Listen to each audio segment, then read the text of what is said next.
Bab ke-9 peran keluarga dan teman dalam membentuk kebiasaan.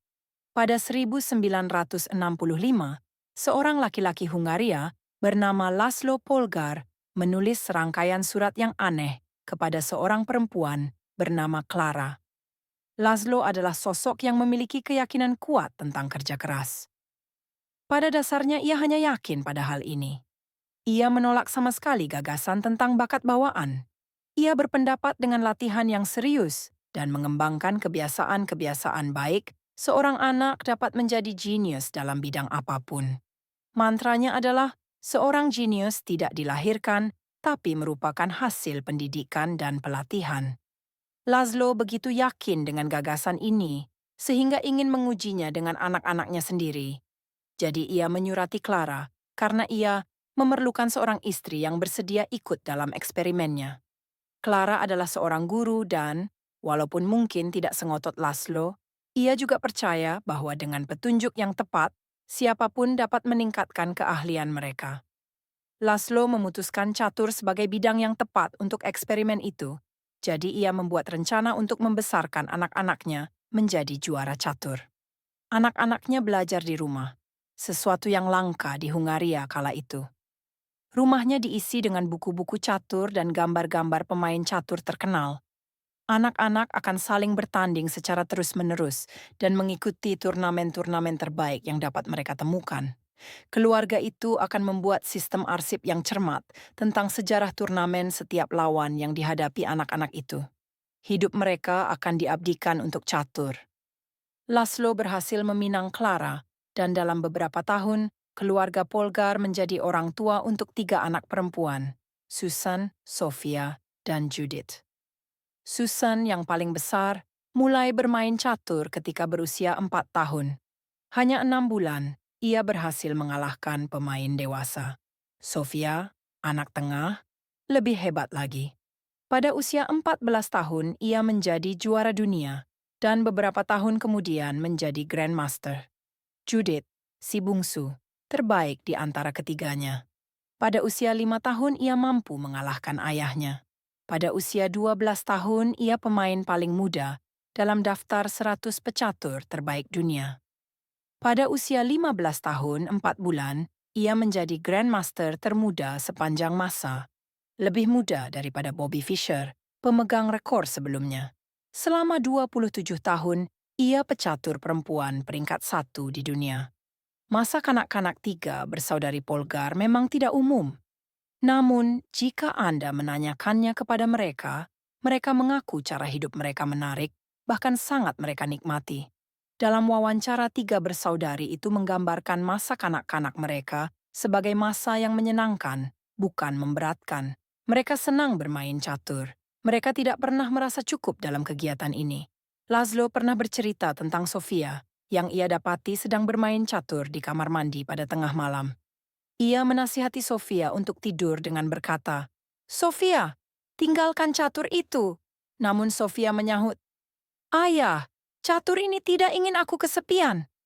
3 bersaudari Polgar tumbuh dalam budaya yang mengutamakan catur di atas segala hal lain, mendapat pujian karena kegiatan itu, mendapat ganjaran karena prestasi di bidang itu. Dalam dunia mereka, obsesi terhadap catur dianggap normal. Dan sebagaimana akan kita lihat, apapun kebiasaan yang dianggap normal dalam kultur Anda berpeluang menjadi perilaku yang paling menarik bagi Anda. Bujuk rayu norma-norma sosial manusia sama seperti hewan yang senang bergerombol. Kita ingin merasa bersesuaian, terikat dengan yang lain, dan mendapatkan rasa hormat serta persetujuan dari sesama kita. Kecenderungan-kecenderungan seperti ini sangat penting bagi kemampuan bertahan hidup kita. Dalam sebagian besar sejarah evolusi, nenek moyang kita hidup dalam kelompok. Terpisah dari kelompok, atau lebih buruk lagi, diusir dari kelompok, sama artinya dengan hukuman mati. Serigala yang sendirian akan mati, tapi kelompoknya tetap hidup.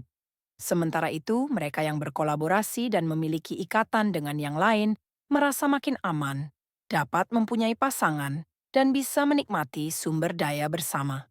Sebagaimana ditulis oleh Charles Darwin, dalam sejarah panjang umat manusia, mereka yang belajar berkolaborasi dan mampu berimprovisasi secara paling efektiflah yang berhasil bertahan hidup. Akibatnya, saya senang sekali dapat menyelipkan kutipan dari Game of Thrones dalam buku ini. Salah satu hasrat manusiawi yang paling dalam adalah merasa dimiliki. Preferensi kuno ini memberikan pengaruh yang sangat kuat pada perilaku modern kita. Kita tidak memilih kebiasaan di babak awal hidup kita meniru. Kita seperti mengikuti naskah yang diberikan kepada kita oleh teman dan keluarga, oleh agama atau sekolah, oleh masyarakat di sekitar kita, dan oleh masyarakat di lingkungan yang lebih besar. Tiap kultur dan kelompok ini memiliki seperangkat harapan dan standar masing-masing. Kapan dan di mana harus menikah, berapa banyak anak yang dilahirkan, hari raya yang harus dirayakan, berapa besar biaya untuk pesta ulang tahun anak. Dalam banyak hal, norma-norma sosial ini adalah aturan-aturan tak terlihat yang mengarahkan perilaku Anda setiap hari. Anda selalu mengingatnya, bahkan meskipun bukan yang paling atas dalam pikiran Anda. Seringkali Anda mengikuti kebiasaan-kebiasaan dalam kultur itu tanpa berpikir, tanpa bertanya, dan terkadang tanpa mengingat. Seperti ditulis oleh filsuf Prancis Michel de Montaigne, adat dan gaya hidup dalam masyarakat menyapu habis kita semua. Seringkali, hidup seiring dan sejalan dengan kelompok tidak terasa sebagai beban. Semua orang ingin merasa dimiliki. Bila dibesarkan dalam keluarga yang memberi Anda ganjaran karena keterampilan catur Anda, bermain catur akan terkesan seperti kegiatan yang sangat menarik. Bila bekerja dalam lingkungan tempat semua orang mengenakan busana mahal, Anda akan cenderung membeli busana yang setara dengan orang lain. Bila semua teman mempunyai gurauan untuk kelompok mereka atau menggunakan frasa baru, Anda ingin memakainya juga, supaya mereka tahu bahwa Anda bagian dari mereka. Perilaku menjadi menarik ketika membantu kita menjadi sesuai. Kita meniru kebiasaan dari ketiga kelompok berikut. 1. Yang akrab dengan kita. 2. Yang banyak. 3. Yang berkuasa. Tiap kelompok menawarkan peluang untuk mendapatkan manfaat dari kaidah kedua perubahan perilaku dan menjadikan kebiasaan kita lebih menarik. 1. Meniru orang yang akrab keakraban memiliki pengaruh yang kuat pada perilaku kita. Ini berlaku untuk lingkungan fisik, seperti yang kita bahas dalam bab 6, tapi juga untuk lingkungan sosial. Kita meniru kebiasaan orang-orang di sekitar kita. Kita meniru cara orang tua kita menghadapi perbedaan pendapat, cara teman-teman kita berselingkuh, cara rekan-rekan kerja kita meraih kesuksesan. Ketika teman-teman Anda mengisap ganja, Anda cenderung mencobanya pula. Ketika istri Anda mempunyai kebiasaan memeriksa ulang apakah pintu sudah terkunci sebelum tidur, Anda juga menirunya. Saya mendapati bahwa saya sering meniru perilaku orang-orang di sekitar saya tanpa menyadarinya. Ketika sedang mengobrol, saya akan otomatis meniru sikap tubuh lawan bicara. Di universitas, saya mulai bicara seperti teman sekamar. Ketika pergi ke luar negeri, tanpa sadar saya meniru aksen penduduk setempat meskipun sudah mengingatkan diri untuk tidak melakukannya. Sesuai aturan umum, makin akrab kita dengan seseorang, makin mungkin kita meniru beberapa kebiasaan mereka. Suatu kajian terobosan memantau 12.000 orang selama 32 tahun dan menemukan bahwa peluang seseorang mengalami kelebihan berat badan bertambah 57% bila ia mempunyai teman yang berat badannya berlebih. Ini juga berlaku untuk kebalikannya.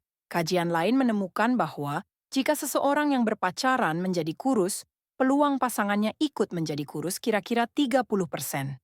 Teman dan keluarga memberikan semacam tekanan tak terlihat yang menarik kita ke arah mereka. Tentu saja, tekanan dari orang sekitar buruk hanya jika Anda dikelilingi oleh pengaruh-pengaruh yang buruk.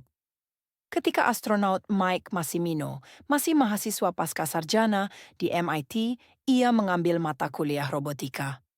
Dari 10 orang yang mengambil mata kuliah itu, 4 orang menjadi astronot.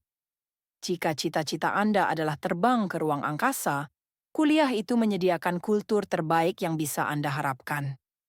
Begitu pula, kajian menemukan bahwa makin tinggi EQ sahabat Anda pada usia 11 atau 12 tahun, makin tinggi IQ Anda pada usia 15 tahun, bahkan setelah dibandingkan dengan tingkat kecerdasan alami. Kita menyerap kualitas-kualitas dan kebiasaan-kebiasaan orang di sekitar kita. Satu hal paling efektif yang dapat dilakukan untuk membangun kebiasaan yang lebih baik adalah bergabung dengan kultur tempat perilaku yang Anda inginkan dianggap perilaku yang normal. Kebiasaan-kebiasaan baru terkesan dapat diraih ketika Anda melihat orang lain melakukannya setiap hari. Jika dikelilingi oleh orang-orang yang bugar, Anda lebih mungkin memandang olahraga sebagai kebiasaan yang lazim. Bila berada di antara penggemar jazz, Anda lebih mungkin percaya bahwa berlatih jazz setiap hari itu wajar. Kultur Anda menentukan harapan Anda tentang apa yang normal, beradalah di antara orang-orang dengan kebiasaan yang ingin Anda miliki. Anda akan tumbuh bersama. Agar kebiasaan Anda lebih menarik lagi, Anda dapat membawa strategi ini selangkah lebih jauh. Bergabunglah dengan kultur tempat. 1. Perilaku yang Anda inginkan dianggap sebagai perilaku normal. Dan 2. Anda sudah memiliki kesamaan dengan kelompok. Steve Kamp, pengusaha di New York City, mengelola perusahaan bernama Nerd Fitness yang membantu para kutu buku dan orang yang dianggap eksentrik tetap kuat dan sehat. Klien-kliennya mencakup penggemar video game, pecandu film, dan orang biasa yang ingin memiliki tubuh ideal. Banyak orang merasa tidak pantas ketika pertama kali datang ke sasana kebugaran atau berusaha mengubah pola makan. Tapi bila Anda sudah sama dengan anggota kelompok dalam hal tertentu, misalnya sama-sama keranjingan Star Wars, perubahan menjadi lebih menarik karena rasanya orang lain juga seperti Anda. Tidak ada yang lebih mendukung motivasi dibandingkan menjadi anggota kelompok. Kondisi itu mengubah proyek pribadi menjadi proyek bersama. Sebelumnya, Anda berusaha sendiri. Identitas Anda tunggal. Anda seorang pembaca. Anda seorang pemusik. Anda seorang atlet. Ketika bergabung dengan klub buku atau band atau perkumpulan penggemar bersepeda, identitas Anda menjadi terkait dengan orang-orang di sekitar Anda. Pertumbuhan dan perubahan tak lagi menjadi perjuangan individu. Kami pembaca, kami pemusik, kami penggemar bersepeda. Identitas bersama mulai memperkuat identitas pribadi Anda.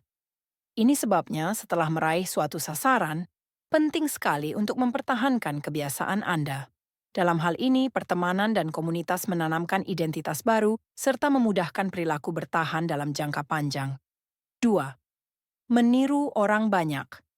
Pada 1950-an, psikolog Solomon Asch mengadakan serangkaian eksperimen yang sekarang diajarkan kepada banyak mahasiswa strata 1 tiap tahun. Untuk memulai tiap eksperimen, subjek memasuki ruangan bersama sekelompok orang yang tidak dikenalnya. Tanpa sepengetahuan mereka, partisipan lain adalah aktor-aktor yang sengaja dihadirkan oleh peneliti dan diminta memberikan jawaban yang telah disiapkan untuk pertanyaan tertentu. Kelompok itu diminta melihat kartu dengan garis di bagian atas, lalu kartu kedua yang berisi beberapa garis. Tiap orang diminta memilih garis pada kartu kedua yang memiliki panjang sama dengan garis pada kartu pertama. Ini tugas yang sangat sederhana. Berikut contoh 2 kartu yang digunakan dalam eksperimen itu. Tunduk pada norma sosial gambar 10. Seperti inilah 2 kartu yang digunakan oleh Solomon Asch dalam eksperimen konformitas sosialnya yang terkenal. Panjang garis pada kartu pertama. Kiri, jelas terlihat sama dengan garis C, tapi ketika kelompok aktor di ruangan itu mengatakan panjangnya berbeda, subjek penelitian seringkali berubah pikiran dan menyesuaikan diri dengan anggota-anggota lain ketimbang mempercayai pengamatannya sendiri. Eksperimen selalu dimulai dengan cara yang sama. Pertama, ada beberapa uji coba mudah ketika setiap orang sepakat tentang garis yang benar. Setelah beberapa putaran, partisipan diminta menjalani uji yang sama jelasnya seperti yang terdahulu. Hanya saja para aktor di ruangan itu dengan sengaja memilih jawaban yang salah. Sebagai contoh mereka menjawab A untuk pembandingan dalam gambar 10. Semua orang sepakat bahwa garis-garis itu sama, bahkan meskipun keduanya jelas berbeda. Subjek yang tidak menyadari konspirasi itu langsung menjadi bingung. Mata mereka terbelalak. Mereka tertawa gugup. Mereka mengamati kembali reaksi partisipan-partisipan lain. Kekesalan mereka bertambah setiap kali orang yang setuju dengan jawaban keliru itu bertambah. Tak lama kemudian, subjek mulai meragukan penglihatannya sendiri. Akhirnya, mereka memberikan jawaban yang dalam hati mereka ketahui tidak benar. Ash menjalankan eksperimen ini berulang-ulang dengan banyak cara berbeda. Yang ia temukan adalah bahwa ketika jumlah aktor ditambah, bertambah pula konformitas subjek. Kalau subjek hanya bersama seorang aktor, pengaruh terhadap pilihannya tidak ada. Subjek hanya berpendapat bahwa ia seruangan dengan seorang bodoh. Ketika ada 2 orang aktor, subjek masih belum begitu terpengaruh. Akan tetapi, ketika jumlah aktor ditambah menjadi 3, 4, bahkan 8, subjek menjadi makin terdorong untuk meragukan pengamatannya sendiri. Pada akhir eksperimen, hampir 75% subjek tunduk pada pandangan kelompok, bahkan meskipun jawaban itu jelas tidak benar. Setiap kali tidak yakin bagaimana harus bertindak, kita mencermati reaksi kelompok untuk memandu perilaku kita. Kita terus memantau lingkungan kita sambil bertanya-tanya, apa yang dilakukan oleh semua orang lain? Kita memeriksa ulasan di Amazon atau Yelp atau TripAdvisor karena ingin meniru kebiasaan belanja, makan, dan wisata yang paling baik. Biasanya, ini strategi yang cerdas. Ada banyak bukti untuk itu. Namun, bisa juga ada sisi buruknya. Perilaku normal kelompok seringkali mengalahkan perilaku yang diinginkan oleh perorangan. Sebagai contoh, studi menemukan bahwa ketika seekor simpanse, sebagai anggota kelompok, mempelajari cara yang efektif untuk membuka biji kenari, lalu pindah ke kelompok lain yang menggunakan strategi yang kurang efektif, ia menghindari penggunaan metode yang lebih efektif semata untuk bergabung dengan kelompok baru. Manusia ternyata serupa. Ada tekanan internal yang sangat kuat untuk tunduk pada norma-norma kelompok. Ganjaran yang diperoleh seringkali lebih besar daripada ganjaran karena memenangkan perdebatan, karena terlihat cerdas, atau karena menemukan kebenaran. Hampir selalu, kita lebih baik salah bersama kelompok daripada benar, tapi sendirian. Pikiran manusia tahu bagaimana harus menyesuaikan diri dengan orang lain. Kita dibuat ingin sejalan dengan kebanyakan orang lain. Ini modus kita yang alami. Anda dapat melawannya. Anda dapat memilih mengabaikan kelompok atau berhenti peduli terhadap yang dipikirkan orang lain. Tapi ini tidak mudah. Berjalan melawan arus dalam kultur tempat Anda tinggal menuntut kerja lebih keras. Ketika mengubah kebiasaan, berarti menantang kelompok. Perubahan itu tidak menarik. Ketika mengubah kebiasaan berarti menjadi lebih sesuai dengan kelompok, perubahan itu sangat menarik. 3. Meniru orang yang berkuasa. Manusia dimanapun berusaha meraih kekuasaan, kehormatan, dan status. Kita menginginkan pin dan medali di baju upacara. Kita ingin menyandang gelar di depan nama. Kita ingin diakui, dianggap istimewa, dan dipuji. Kecenderungan ini bisa terkesan tidak produktif, tapi secara keseluruhan merupakan langkah yang cerdas. Dalam sejarah, orang dengan kekuasaan lebih besar dan status lebih tinggi memiliki akses lebih besar ke sumber daya, tak terlalu takut tentang bertahan hidup, dan terbukti lebih menarik bagi lawan jenis. Kita tertarik meniru perilaku-perilaku yang membuat kita dihormati, disepakati, dipuji, dan memiliki status. Kita ingin menjadi sosok yang berotot di sasana kebugaran, atau pemusik yang mampu memainkan teknik paling sulit, atau orang tua dengan anak-anak yang paling sukses, karena hal ini memisahkan kita dari orang kebanyakan. Jadi, begitu berhasil menyesuaikan diri, kita mulai mencari cara untuk menonjol dibandingkan orang lain. Ini satu alasan kita begitu peduli terhadap kebiasaan-kebiasaan orang yang sangat efektif. Kita berusaha meniru perilaku orang sukses karena kita sendiri ingin sukses. Banyak kebiasaan sehari-hari kita yang merupakan tiruan dari orang-orang yang kita kagumi. Anda meniru strategi pemasaran perusahaan-perusahaan paling sukses dalam industri Anda. Anda membuat resep dari tukang kue yang Anda sukai. Anda meniru gaya bercerita penulis yang Anda sukai. Anda meniru gaya komunikasi atasan Anda. Kita meniru orang yang kita kagumi.